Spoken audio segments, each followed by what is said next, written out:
미주 한인들의 정치 이야기, 미쿡 정치 농장.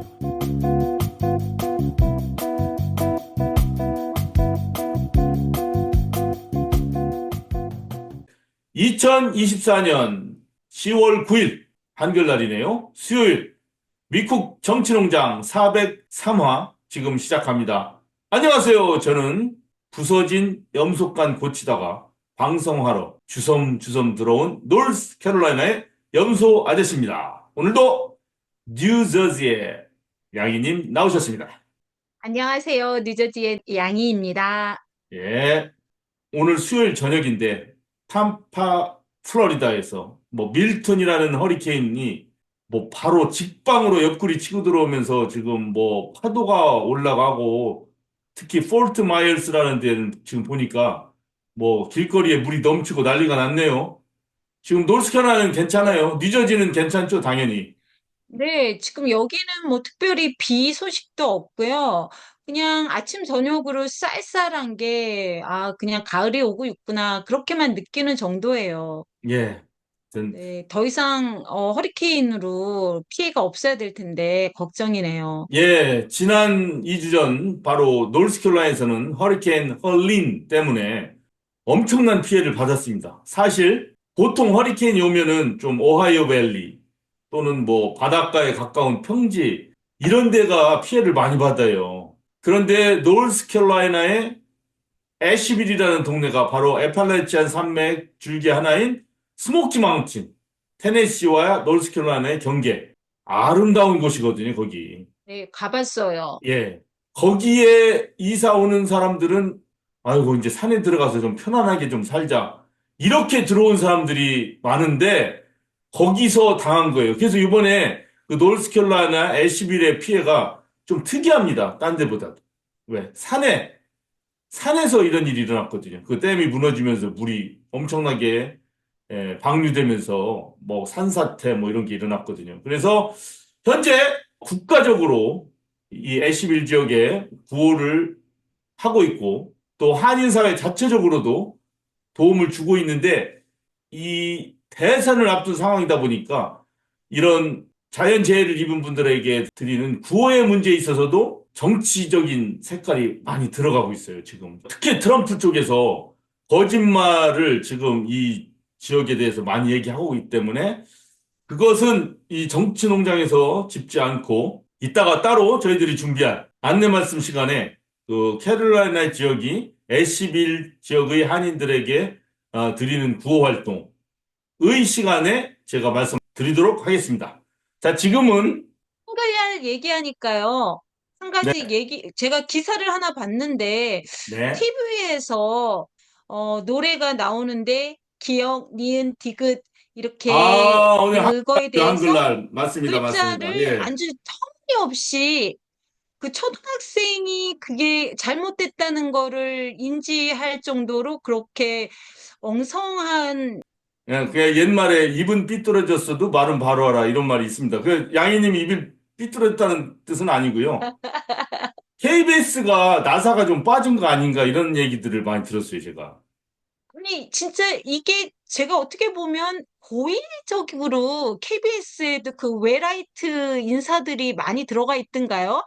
그래서 한글을 좀 무시하고 어떻게 해서든지 한글의 우수성에 흠집을 내려고 그러는 건 아닌가? 예, 양희님 지난번에 그거 얘기하셨죠? 광복절날 특집인데 태극기에 그 네, 건곤감리 그걸 거꾸로 기비가요. 일부러 했다고. 예.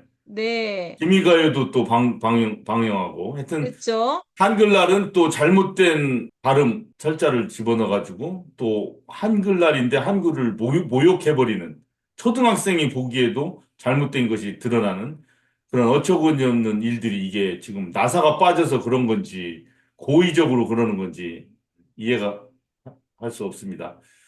오늘의 주제는 사실은 미국 대선에서 팔레스타인, 이스라엘 관련한 이런 민주당의 정책에 실망한 사람들이 어떻게 투표를 할 것인가. 이게 오늘의 주제인데, 한국 얘기 나왔으니까 들어가기 앞서서 양희님이 한국에서 있었던 지난주의 일 중에서 가장 기가 막히고 코가 막힌 일이 있으면 하나 전해주세요. 네, 지난 한 주 동안 언론에서 가장 뜨겁게 사람들이 입에 오르내렸던 거는 역시 김건희 여사에 관한 일이었던 것 같아요. 김건희 여사는 또다시 대통령과 같이 동남아 순방을 가신 것 같아요. 많은 분들이 도대체 할 일도 없으면서 왜 가냐, 돈 쓰러 가냐, 뭐, 또다시 이렇게 비난의 말을 하지만, 또, 역시나 많은 분들은, 보기 싫은 얼굴 안 봐서 좋다. 또 그러는 분들도 있고. 근데 예전에만 해도 그 검찰이라든가 아니면 또 국민의힘 쪽에서 그 어떻게 해서든지 그 김건희 여사 관련된 그런 문제들이 나오면 실드를 치려고 많이 애를 썼는데요. 이제는 더 이상 실드를 칠 수 없는 지경에까지 된 것 같아요.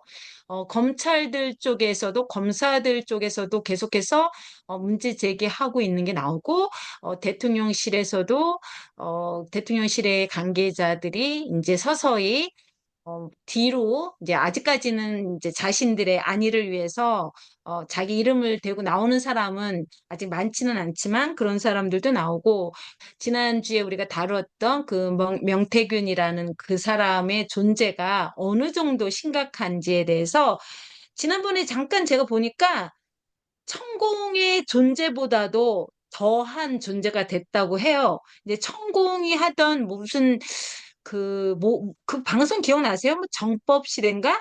맞나요? 그거를 받았다고 하더라고요.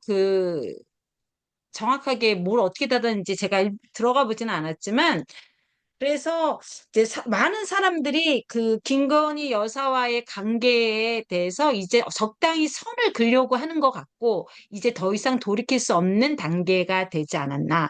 그래서 올해 안에 어쩌면 큰 변화가 일지 않을까. 저도 인상 깊게 봤던 게요. 국회 질의하는 시간이었던데 김용민 의원이 어떤 사람한테 했던 말인데 똑바로 얘기를 해라. 알고 했냐, 모르고 했냐. 만약에 알면서도 이렇게 했다면 나중에 윤석열 대통령이 탄핵이 될 때 같이 탄핵이 될 거다. 뭐 이런 식으로 그 죄를 물을 거다라고 얘기를 강력하게 하는 걸 보면서 그렇게 민주당 의원들이 당당하게 그런 얘기를 해 나갈 때 이제 점점 공무원들은 정권이 바뀐다고 해서 자기네들이 그 자리를 떠날 게 아니잖아요. 그러면 이제 더 용기를 내서 목소리를 낼 사람들이 더 많이 나오겠구나. 그런 희망적인 기대를 해볼 수 있을 것 같아요. 예, 우리 미주에서는 특이한 것을 제가 발견했어요. 정말 좀 나이 좀 드시고 그동안 그야말로 꼴보수였던 어르신네들이 윤석열 탄핵 이야기를 막 하고 계시더라고요. 몇 분이서. 물론 한국에서도 뭐 국민행동본부가 하는 완전 극우단체가 조선일보에 그렇죠? 윤석열 탄핵에 대해서 올렸지 않습니까? 그러니까 같은 네. 맥락인 것 같아요. 그래서 우리 민주진보 진영 분들은 물론 지향하는 바는 좀 다르다 손 치더라도 지금 윤석열, 김건희 지금 이거 너무하잖아요. 무조건 거부권 행사하고 무조건 검사를 안 그렇죠. 받으려고 하고 뭐 검찰은 뭐 완전히 정권에 그냥 봉사하고 정의고 공정이고 다 팽개치고 이런 모습을 보니 어르신네들조차도 이거를 도저히 감당할 수 없으신가 봐요. 그래서 미우새 들으시는 분들이나 좀 민주 진보 성향 분들은 어르신네 분들 중에서 이 문제를 같이 공유하시는 분들이 있으면 어느 정도 좀 소통하고 이 문제에서만큼은 서로 협동을 한번 해보자는 그런 마음을 좀 가졌으면 합니다. 자, 오늘 한국 소식 잠깐 이 정도로 마무리 짓고 오늘의 주제. 자, 이제 11월 미국 대통령 선거가 이제 한 달도 안 남았습니다. 딱 47에 28이에요. 47에 28. 28일? 4주 남았습니다. 자, 그런데 전혀 예측을 할 수가 없습니다. 박빙이고 바이든 대통령이 출마를 포기할 때만 해도 뭐 카말라 해리스가 당선해서 금방 뭐 대통령이 될 것 같은 그런 분위기였지만 또 시간이 지나면서 다시 경합주에서 트럼프가 다시 조금 더 앞선다, 우세를 보인다 이런 얘기가 있어서 엎치락뒤치락 해요. 뭐 다 자기가 좋아하는 후보가 이긴다고들 얘기하지만 객관적으로 봐야 됩니다. 지금 같은 때는. 지금은 정말로 예측할 수 없는 박빙입니다. 아직도. 앞으로 어떤 일이 일어날지 몰라요. 자, 이런 상황에서 이스라엘은 레바논을 지상군까지 투입하면서 전쟁을 벌이고 있고, 민간인 학살, 인종 청소, 이런 걸 벌이고 있고, 바이든, 해리스, 민주당 정부지만 그저 이스라엘이 자국의 안위를 지키기 위한 그 권리는 누구나 인정해야 된다면서 상당한 군사적, 경제적 지원을 아끼지 않고 있습니다. 자, 이런 경우에 미국의 지원을 받는 이스라엘 군에 의해서 가족이 죽고 어린아이가 죽고 이런 중동 팔레스타인인들을 그리고 그들의 가족인 미국 시민들은 과연 어떤 생각을 하고 있을까? 자, 이것이 지금 대선을 앞둔 미국 정치계의 큰 화두인데요. 특히 팔레스타인계 미국인이라든가 중동계, 예멘계 미국인 이런 분들 민주당 정부에 대해서 엄청나게 실망을 하겠죠? 양희님도 그렇게 생각하시죠? 그쵸. 그래도 적어도, 인권 문제라든가, 국제 평화라든가 그런 것에 대해서는 민주당이 항상 공화당보다는 더 관심을 많이 갖고 지지하는 정당이었잖아요. 근데 지금 일방적으로 이스라엘을 지지하는 이 민주당 바이든 정권에 대해서는 아마 그 어떤 민주당원도 동의하지 않을 거라고 생각해요. 네. 자, 그러면 NPR, 미국 공영방송 NPR에서 그 미시간 아주 지금 스윙 스테이트 아닙니까? 어떻게 될지 모르는 그렇죠? 곳이잖아요, 여기. 예, 지금 해리스든 트럼프든 이 경합주에서 하나를 잃고 하나를 얻고에 따라서 당락이 좌우되지 않습니까? 굉장히 중요하잖아요. winner takes all이라 이 스테이트 하나를 얻어야 돼요. 어떻게든지. 그럼 미시간 같은 경우는 굉장히 힘들고 사실은 해리스한테 유리한 지역이었죠. 그런데 네. 자, 이거 보세요. NPR의 레일라 파델이라는 리포터가 미시간에 가가지고 인터뷰를 사람들을 했습니다. 그 예를 들어보면 이래요. 예멘 출신의 미국인 시민권자 사마라 러크맨 이렇게 얘기합니다. 트럼프에게 표를 주겠대요. 아무리 트럼프가 우리의 권리를 억압한다고 해도 지난 1년간 예멘, 팔레스타인 이곳에서 수많은 사람들이 죽고 파괴된 것에는 비할 수가 없다. 이렇게 얘기하네요. 도저히 용서할 수 없다는 얘기예요. 카말라 해리스와 바이든이 저지른 행동은 아니지만 그들이 지원한 무기와 경제적 지원 때문에 이스라엘군이 1년 동안 너무나도 엄청난 파괴와 학살을 했는데 그래서 민주당에게 표를 줄 수 없고 트럼프가 잘못된 것을 알지만 이런 참혹한 일에 비하면 트럼프가 우리의 권한을 제한하는 것은 비교할 수가 없을 정도로 가볍다. 이렇게 얘기합니다. 자, 그다음 아랍계 미국인들은 이렇게 얘기합니다. 제3 후보 질 스타인, 녹색당 후보죠. 질 스타인에게 네. 그냥 표를 던지겠다. 뭐 이렇게 얘기했네요. 그러면 이 NPR에서 미시간 현지에서 중동계 유권자들에게 이렇게 설문조사를 했죠. 우리 미우새에서도 한인 유권자들한테 질문을 좀 해서 몇 가지 반응을 받았습니다. 한번 제가 읽어드리겠습니다. 약간 길어도. 뉴욕의 SB님입니다. 본명은 밝히지 않겠습니다. 안녕하세요. 정말 고민스러운 질문입니다. 죄송합니다. 답이 안 나옵니다. 우리 코리아에만 한정해서 보면 미친 트럼프가 전쟁 후 70년 만에 김정은 총비서와 함께 한 것만도 큰일을 했습니다. 그러나 대북 여행 금지를 취한 자도 트럼프입니다. 믿을 수가 없습니다. 라틴계 이민자들에게 하는 말은 귀를 의심합니다. 범죄자입니다. 바이든은 오바마를 이어 전략적 인내니 뭐니 하면서 북을 철저히 무시하고 붕괴하기만을 기다립니다. 저도 오바마를 찍었지만 배신감이 큽니다. 바이든은 하마스의 결사항전, 공격이던 작년 10월 7일 이후 여러 번 이스라엘을 무조건 지지한다고 발표했습니다. 그리고 미국 무기와 돈을 상상을 초월하게 갖다 바치고 있습니다. 살육, 만행, 제노사이드를 부추기는 인류의 반동 분자입니다. 지난 세월 수십 년 되돌아보면 공화당과 민주당은 같은 우익 보수입니다. 멀리 내다보면 둘 다 찍지 못하겠습니다. 그래서 저는 제3당을 선택하기로 했습니다. 여러 당이 있어서 연대하기를 기대해봤는데 현재까지는 어렵습니다. 그래서 제3당 중에서 하나를 선택하기로 했습니다. 작은 싹에 투자하겠습니다. 답이 안 되어서 미안합니다. 이렇게 아주 굉장히 열정 어린, 진심 어린 글과 함께 공손한 글을 주신 뉴욕의 SB님 감사합니다. 버지니아의 JH님 짧게 말씀하셨습니다. 그래도 트럼프 재선은 막아야 합니다. 조지아의 HK님 트럼프 막기 위해서 바이든을 교체하라고 압력을 가했고 그래서 교체를 했습니다. 그랬던 것처럼 민주당의 중동 정책도 재검토하고 개선하라 이렇게 압력을 가하면 됩니다. 이는 정책의 변화와 더 나은 결정으로 이어질 수 있습니다. 이분은 지금까지는 민주당이 그렇게 했어도 우리가 푸시를 하면은 정책을 바꿀 수 있다 이렇게 믿네요. HK님은.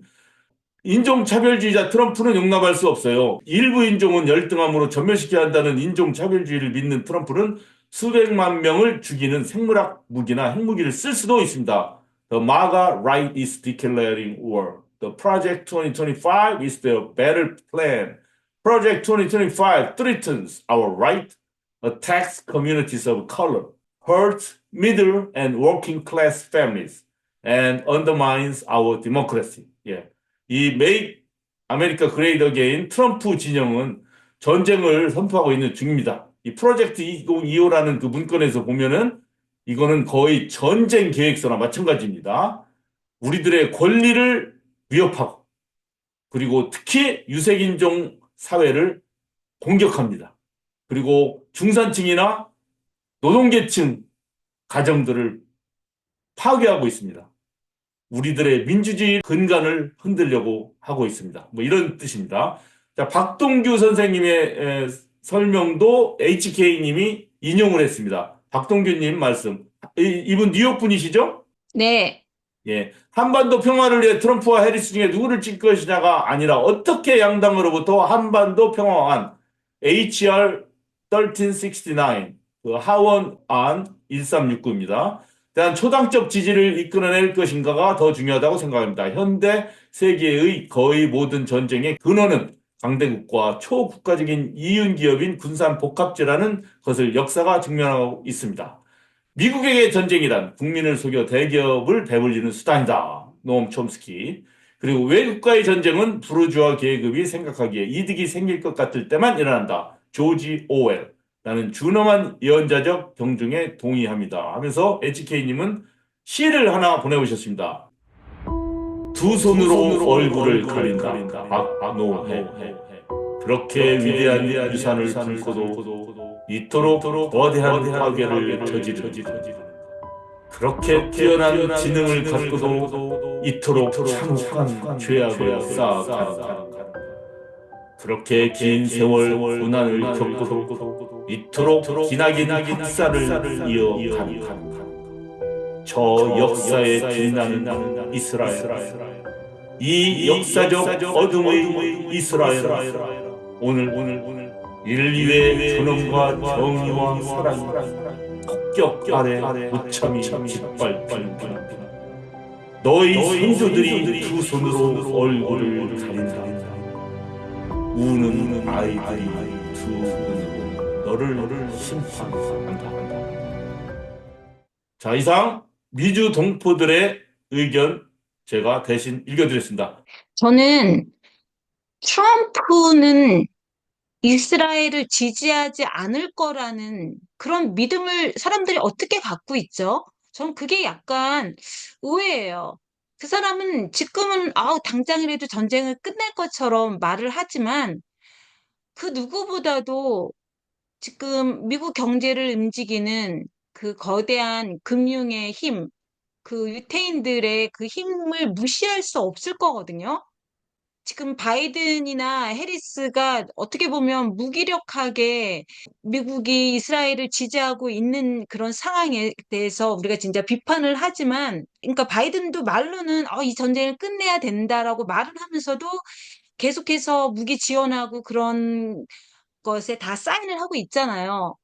저는 트럼프도 그 짓을 계속 할 거라고 생각해요. 그러니까 이게 고민이 바로 이거예요. 트럼프는 더 노골적이죠. 우크라이나를 그러니까요. 지원하지 말고 아예 그런 돈으로 이스라엘을 더 지원해서 박살을 내자는 게 주장인데, 그러니까 이 유권자들, 민주계 유권자들이 너무 힘든 거예요, 지금 상황이. 답이 없다고 아까 SB님이 하는 말씀하셨듯이, 것을 반대하기 위해서, 그리고 그 사람들을 스탑하기 위해서 트럼프를 찍는다는 그런 그 자체가 말이 안 된다는 거죠. 예. 근데 그게 누가 옳고 누가 그르다고 할 수가 없는 게, 이 참 선거라는 게 애매모호해서 대통령을 뽑는 게 아니라 여러 가지 정책에서 이 정책, 저 정책으로 차라리 나눠서 그거에서 투표를 하면 차라리 좋겠어요. 경제 정책은 A, B, 이스라엘에 관한 정책은 A, B 이렇게 있어서 뭐 트럼프냐 해리스냐를 뽑으면 그 사람이 어떻게 할지 사실은 어느 정도 예측은 가지만 모르거든요. 사실은 어떻게 될지는. 그래서 이 대선 투표가 갖는 선거가 갖는 어떤 한계를 저는 먼저 생각하고 있고, 두 번째는 지금 양희님 말씀 맞아요. 말도 안 되죠. 이스라엘 정책에 잘못을 한 해리스 바이든을 심판하기 위해서 트럼프를 뽑아서 더 나쁘게 만들어 버린다는 것도 모순이긴 한데, 자, 그래서 어려움이 있다는 거고, 그래서 우리가 이거를 화두로 꺼낸 거 아닙니까? 이번 그렇죠. 403화. 그러니까 예, 결국은 사람들이 지금 일어나고 있는 현실을 부정하기 위해서 지금 장님이 되고 있는 거예요. 길을 예. 막고 있는 거고. 그러나 무지한 장님이 아니고 어쩔 수 없는 고뇌의 선택이라고 봅니다. 저는 그 유권자들의 말이 그분들 하나하나가 무식하고 말도 안 되는 거라기보다는 정말로 그렇죠. 그건 힘든 경우에 절대로 왔다는 아니죠. 거를 알아야 되고, 그래서 저는 어떤 결론을 내렸냐. 선거라는 게 뭐예요? 민심을 파악하는 거고, 민심이 어떻게 투표로서 나타나느냐를 보는 거지 않습니까? 이렇게 애매모호한 그렇죠. 일들이 있을 때. 그래서 유권자 분들이 생각을 하시면 될 것 같아요. 지금 유권자들 그냥 쉽게 표 던지는 분들이 아닌 것 같아요, 지금은. 그래서 비록 트럼프가 더 나쁜 정책을 가져오더라도 지금까지 한 해리스와 바이든의 이 행위에 심판을 내리겠다는 분이 있으면 그렇게 투표를 하셔야 되는 거고, 아니다, 말도 안 된다. 아무리 바이든, 해리스가 잘못했어도 트럼프가 이렇게 하면은 더 문제지 않느냐. 그러므로 트럼프 재선을 막기 위해서 결국에는 해리스에게 표를 줘야지. 이것도 의미가 있다고 봐요. 그래서 모든 것을 유권자분들이 신중하게 잘 생각하시고 표를 던지고, 우리는 11월 첫 번째 화요일 날 투표 결과를 잘 지켜봐야 될 것 같습니다. 저는 유권자를 믿습니다. 저도 묻고 싶습니다. 예. 자, 이상 정말 어려운 안타까운 지금 순간 403화 미국 정치농장 여기서 마치도록 하겠습니다. 양희님 수고하셨습니다. 수고하셨어요.